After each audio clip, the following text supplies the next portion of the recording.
So what I have here is the final uh, addition to the trilogy. This is the Supreme Knight, which to me probably represents the Frank Miller Dark Knight Returns version. It doesn't look exactly like him, but it bears some similarities. We have the very large Batman logo on his chest, the very small ears at this point, about as small as you can get. Totally black utility belt, larger knee pads, and some really big boots. You can see it's got some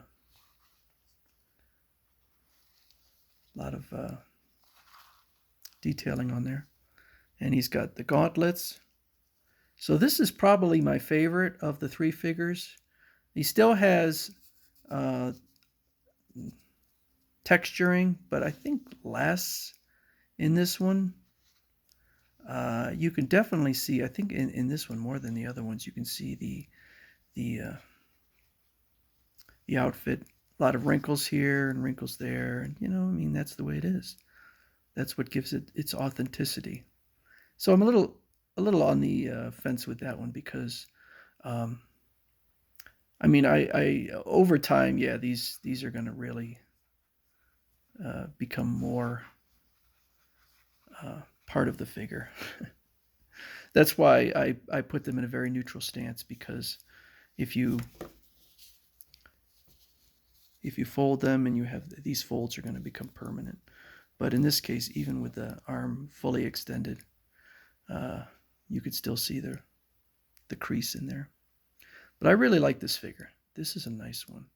The figure, the face looks, I could see it as the Dark Knight Returns a little bit. He's got a very thick neck. That's ridiculous. But I like it. A lot of veins in there, even under the costume. So this is a nice figure. Like I said, I think it's my favorite of the three. I thought I would show a few other things since I really have no complaints about this figure, and I'd leave it a very short video.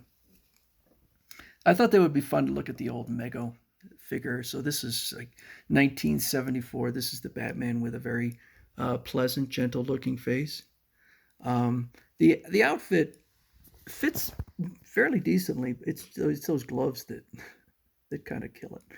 Those big old gloves, and I think they were probably removable.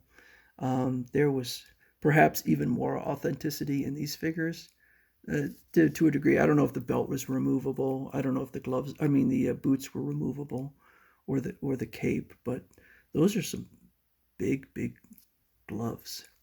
The other thing I thought I'd show you. Well, let me see real quick.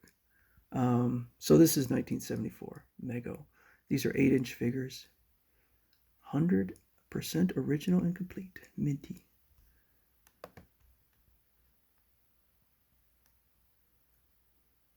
That is a nice looking figure. I mean, it's a nice looking figure from 1974. Okay, so yeah, he did remove the boots, the gloves, the cape, utility belt, everything. All right. So that's something you certainly can't do with. Oh, looks like you could possibly even remove everything. Yeah, you certainly can't do that with the Mezco figures, but that's the sacrifice you make for having a very tight fitting uniform. I'm willing to accept that trade-off. So the other thing I thought I'd show is up here again, Big Bad Toy Store, Beast Kingdom. So this is, as far as I know, this is a newer company. I haven't really done research on it, but it's another company that features cloth cloth outfits. So this is an 8-inch figure. So the this is more about I want to say 6.7 inches. So now you have a larger figure. It's 1/9 scale.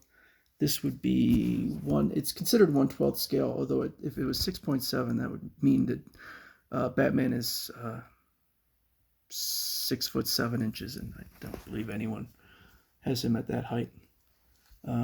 So here is the Superman, and it looks pretty good. It looks interesting. I haven't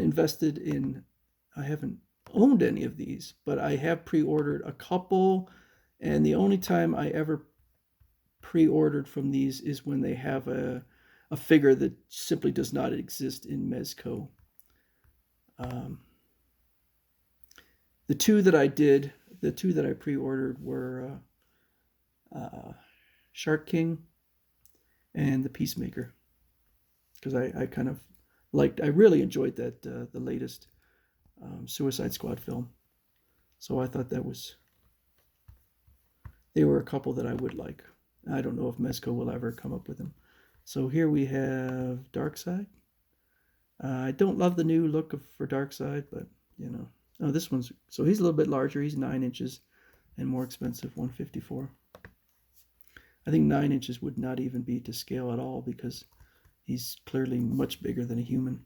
And so there we go. There's the Dark Knight Returns. Does he kind of look like that?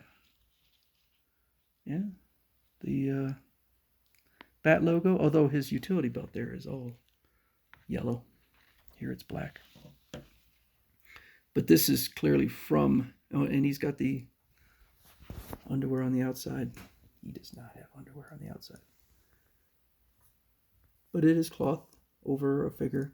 It says here, made of plastic and cloth materials. Eyes with light-up function. Okay. I'm not a big fan of light-up function. I don't really feel like putting batteries into my figures. But the price there, $87.99, kind of implies to me that the quality may not be as good as Mezco's, because either Mezco is a bit overpriced or the quality is a little bit lower, because this is an 8-inch figure at $88.